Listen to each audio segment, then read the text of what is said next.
Hi guys, it's Kelly here, and today we are doing a coloring video. The set I'm using is called Home Sweet Home, and this is from the Colorado Craft Company. The illustrator is Anita. Guess what? I tried to do my due diligence in pronouncing her last name. Jeram. Jeram. It's Jeram. I looked at a bunch of videos. I even went so far as to Google how to pronounce it. Nobody could give me a definitive answer. So I did try. But anywho, so originally when I sat down to do this card, remember how I told you in the last video that I've been on the struggle bus with anything coming together the way that I want it. So originally I stamped it in no line coloring ink, and then I watercolored it, and it was not what I wanted it to be. And sometimes that happens. So I still loved the image. I really love that. So in this set, they have this scene all put together. Like, this is great for people like me who love scene cards. But they also have all the pieces, parts of this scene in the same set. So you can kind of color the scene like I am, or you can make your own individual scene, or just use, a couple of the hanging baskets or a couple of the animals. So I really like that it's kind of separate. I did not end up putting a sentiment on this for a whole, we'll get into that when we get into story time, for a whole other reason. As you can tell from my voice and my sniffling, while I am mostly over my cold, especially in the mornings, like I still find that I still have the little bit of a cough that's hanging on and a little bit of stuffiness. So just kind of bear with me while we go through this. So first things first, what you see me doing here, and I know I'm not showing you any colors, but I will, I promise. I'm color blocking. And I find when I'm tackling larger images where I have kind of a lot going on, and I'm still kind of mapping out what my color scheme is going to be, that this is something that's really helpful to me.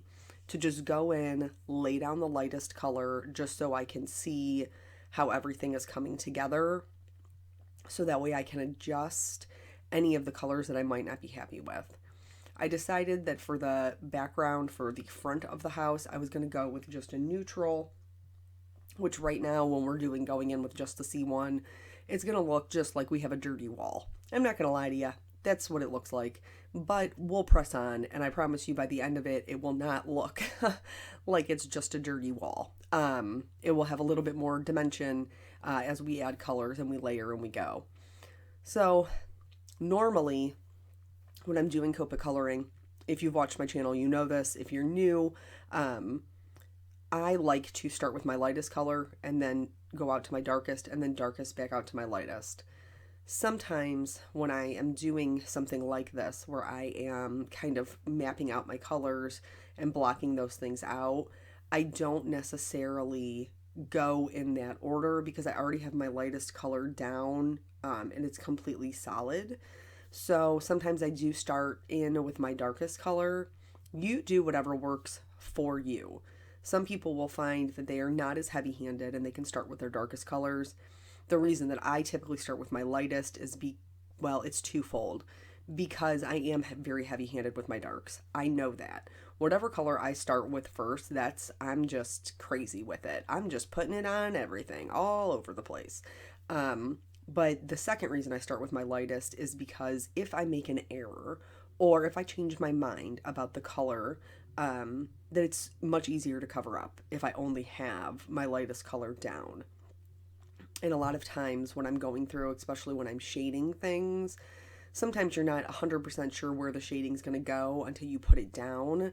And then if it's in the lightest color, you can see, like, if it doesn't look quite right, that you can kind of fix that error.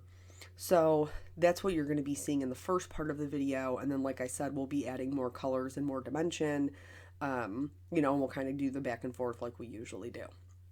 So was a super big fan of this set.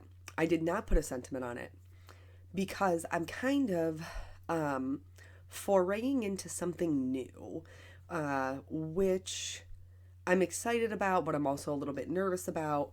So I've never sold my cards. It's just, well, I shouldn't say never. very early on in my card making career, I did open an Etsy and put my cards on there, and I sold 0 cards, like no cards. Now I can look back on that now and see that maybe the skill level that I was at was not necessarily conducive to people purchasing my cards. And so that has given me a little bit of hesitation in selling any of them in the future. Plus, it is more work. And as you know, I have already quite a bit of work between my full-time job, my card making, running this furniture business out of our garage, having 2 children, having 2 dogs. And my husband and I both, he works a ton of overtime, and before he worked a ton of overtime. And then he also had side jobs that he was doing. And so our schedule is just always crazy. And we never really know who's coming or going or what's happening. And it's all just kind of chaos, which some people don't do well with. We do okay with it, but I think it's just out of necessity because this is just the life that we have chose. So there is, in my hometown, there is a place that recently opened up. And it's all about kind of like artisan handmade products. There is a bunch of different people who create a bunch of different pieces, and then they commission with this store to kind of sell what they have created. And it's all handmade, which I totally love, which means you're supporting local people and then supporting a local business because they're, the ones who have rented the space and are setting up the storefront and running all that part of it. So I messaged the woman who owns the store, and I was like, hey, just out of curiosity, do you have anybody who sells handmade cards? And she got back to me right away. She was very sweet, and she was like, no, we don't, but I think it would be a great fit. And so I had planned on going to see her and kind of talk about it and see what would be involved in selling the cards there. But then everybody got sick. And so I have not made it up there yet, but I am hoping to get up there this week and kind of see what it's all about. And so I thought something like this, which is just a really cute, adorable little scene and could be used for lots of different things, that I wasn't going to put a sentiment on it because I feel like if you just wanted to send somebody a cute little card with a note in it, that this would be a very sweet little card to send and receive. So I'm not really sure if it's a better approach, and that's something that I wanted to ask her about. And it might be just trial and error because, sometimes you don't know until you just jump in with both feet. I'm not really sure if it's better to sell like card packs, where you have everything that kind of like a little card set that has similar images but different sentiments, like, a happy birthday, a thinking of you, a get well soon, a congratulations, kind of those things, but they're all in the same vein, which I do think that a lot of the like stencil sets, stamp stencil die combinations that they have out now, I think would be a great way to kind of make those sets, or if it'll be better to sell individual cards. A lot of the individual cards I think will be more expensive though, because they just are more time consuming, and I'm not sure if there's really going to be a market for that. I am in my head like, people know what this store is. They're coming in there because everything is handmade. So you would think that they would appreciate that everything, maybe is going to be a little bit more costly, but worth it to support local artists. I'm not really sure. We'll have to see what pricing looks like and, what her percentage is and kind of go from there. Back to the card real quick. So as you can see here, I'm putting in some shadows. Because it's a 1-layer card and I wanted to create that dimension. And plus it's a fun thing to practice. So I typically do my shadows as if my light source is in the top right, and then my shadows would be to the bottom left. This time I switched it up. I don't know if I'm 100% happy with it, but I gave it a go, and I think that's the more important part. Because if you never try anything new, you never learn anything new. So this one I did more as if my light source was coming from the bottom right, and so then my shadows would be to the top left as far as the little animals are concerned. I did still put my shadows underneath the rocks that are coming out of like the house. I did put them underneath, and that was probably incorrect. I'm going to be honest with you. That's probably not accurate as to how it would look. But I think I'm okay with it. I think it's okay as far as that goes. Another thing that you saw me do is I added a couple of, like to the window portions, to the rocks that are sticking out from the wall. I added a little bit of brown in there, and then I'm going to even further that by adding more grays on top of it. Why did I do this? I did this because I wanted my wall to be a little bit more dynamic. I keep calling it a wall, it's a house, but you know what I'm saying. I wanted it to be a little bit more dynamic. I wanted it to have a little bit more going on, to make it more interesting. I did not want it to just be this straight gray, like just meh. So I thought by adding in, a little bit of the browns and kind of warming up some of it and just making it more interesting, that would help. Plus, it also gave me an opportunity to practice mixing two colors that maybe are not from the same color family. And ultimately, I really was happy with the way that looked. So yeah, that's what's going on with the cards. I'll let you guys know how that goes and if it's something that I end up doing. Currently, I like I said, I don't sell my cards. I don't know if maybe I might go into selling them more online. I really need to, and this is something I think that for most people who are kind of running their own business, this is one of the things that gets lost in all of the other things that you need to do. I really need to like rebrand, which sounds kind of pretentious to me. And I know that it's necessary. Like I've had the same, signature blog headers, for a really long time. I've had them for at least 5-6 years. Longer than that, probably, maybe 8. It's been a long time. And at the time that I did it, I had a friend who was pretty proficient in graphic design.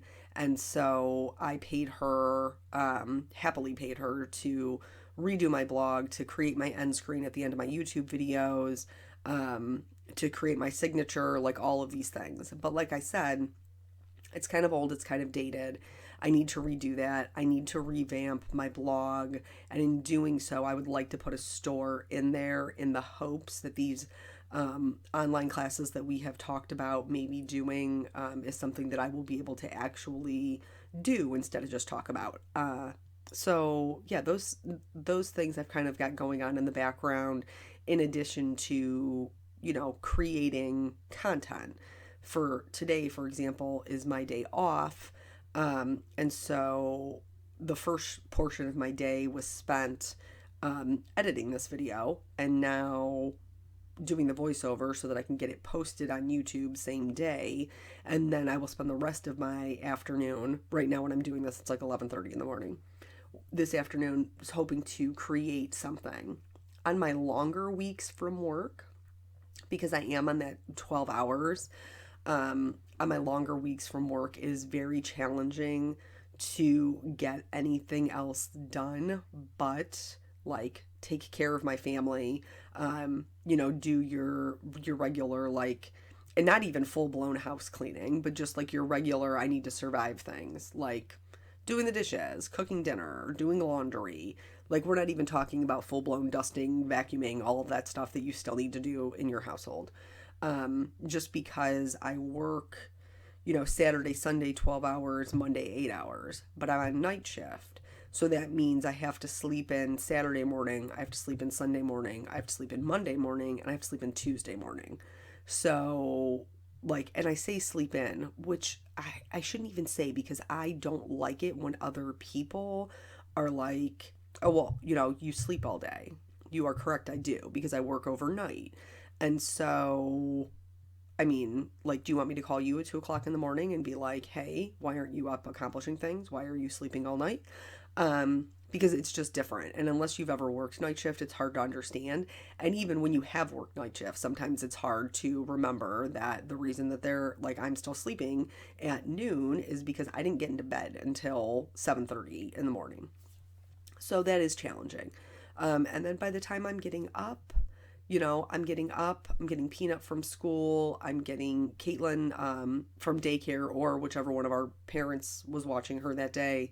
And then, you're off to the races, especially as a, parent with kids that have two different ages that has its own challenge.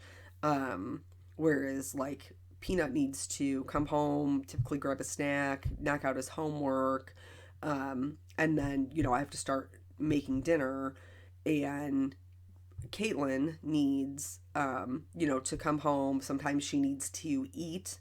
It just depends on what time she's woken up from her nap and had her last feeding. So she needs to eat, change her diaper, all those regular baby things that you do. And then we have some playtime, or if she's already eaten, then it might be nap time. And my little jelly bean, my Miss Wiggles, doesn't like to sleep if you're not holding her. Now, recently, after talking to the lady who does her, who watches her at daycare, I was like, how do you put her down? Like, you're taking care of other children, so clearly you're not holding her the entirety of the time.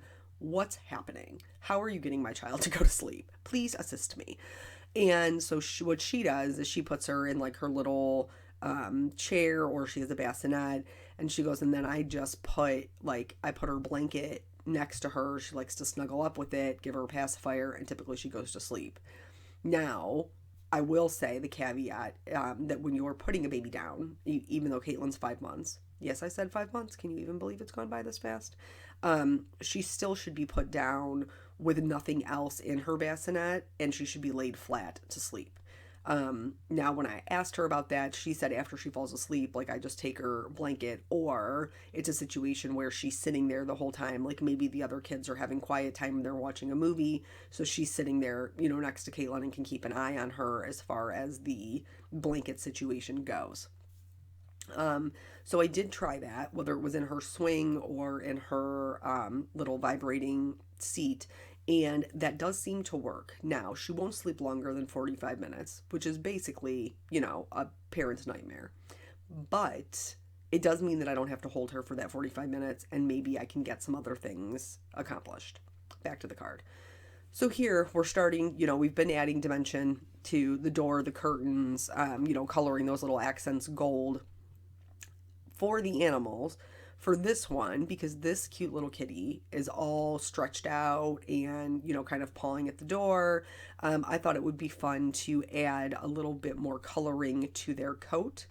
And so I just added a couple of stripes. This isn't anything fancy, but it does have a big impact because it makes the cat look a little bit more realistic. So maybe consider that when you're coloring your animals, that's something that you can do, to just make them look a little bit more realistic. Now, obviously, this is a very heavily illustrated, I don't want to say cartoony because that's not accurate, but it's a different kind of illustration where it's not necessarily the most realistic looking, though they are adorable. But so there's that. Maybe, you could add some of that. For the other kitty cat, I wanted to have a couple of different colors. And so I colored one of the cats with more of a cool tone and one of them with more of a warm tone. And then this warm tone one over here is the same color combination I'm going to use for the frames, for the door and the windows, just to kind of keep everything cohesive. So anyway, what were we talking about? Oh, the craziness. So Miss Caitlin is also in a stage right now where she wants to see you. She has no object permanence. So when you're walking away, she thinks you're not coming back and that she's been abandoned to the wolves, when really you've just abandoned her to her swing and watching Disney movies while you, I don't know, maybe went to the bathroom or made yourself a cup of coffee. She doesn't want you to go to the bathroom. She doesn't want you to have a cup of coffee. Just where we're living at right now. So, in order to accomplish things, because like I told you, we have a crazy schedule, so there's a lot of times I'm solo in it. I have found that if I put her in like her little, it's kind of like a little bumble seat, where it's like the high chair seats that you can transport. It has the tray. But if I put her in there and then I just put her wherever I am, she's pretty content with that. I don't think watching me make dinner or watching me do dishes and load the dishwasher or unload the dishwasher is particularly entertaining, but my daughter does. And since that will keep her from getting very upset, then I just carry her around in her little seat to whatever area that I am in, and as long as she's not due for a nap, and that seems to be working okay for us right now. Speaking of her getting so much older and so quickly, we have teeth. We have teeth.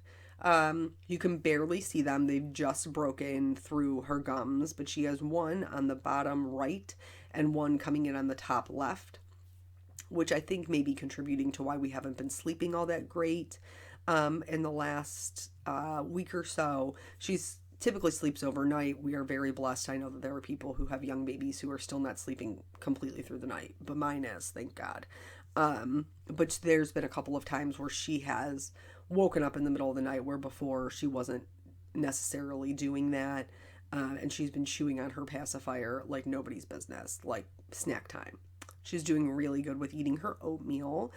So I think we're just about to the point where we'll be starting, regular baby food here in the next week or so, which is exciting, but also a little sad because, my little girl's getting so big. She's just such a big girl, but she's a happy baby. And I'm grateful for that because, if you've watched my channel, Peanut was a colicky baby and it was very hard. All babies are hard. Even easy babies are hard. Just a lot of work. That's just what kids are. They are, but it's worth it. So you saw me color my little doggy there. I did opt to make him black. Just a little break up from the routine from the brown. I kind of wish I would have given him like a spot or something. That would have been fun. But you notice when I colored him black, I didn't use just black. I used some grays, and I was careful to make sure that there was some gray where his eye is, so that you can still see that he has an eye. I did quick little grasses in front of the house. I could have done like a little walkway to kind of mimic that same stone look, and I think that would be really fun. But instead, I just went with grass. I got a lot of gray in this card. Speaking of that, remember at the beginning when I told you, like, don't worry, by the end of it, it won't just like a dirty wall. Well, here we are. Now that we've added a bunch of other colors and a lot more brightness, spring, come on, baby. I'm ready for you anytime you want to show up. It does put the wall into the background and make those colors make sense. So I did outline everything like I usually do, and then I went in and added some white highlights, especially in like the gold things that would be shiny. I also added some little dots to the flowers just as an extra added detail, and then added some glitters as well because I love the glitters, I do. And that's pretty much the whole card. It was very therapeutic for me to just kind of sit and color and not have to worry about any design elements. And I'm really just a big fan of the set. So thank you guys so much for joining me. I appreciate you spending your time here with me, and I will catch you on the next video. Bye.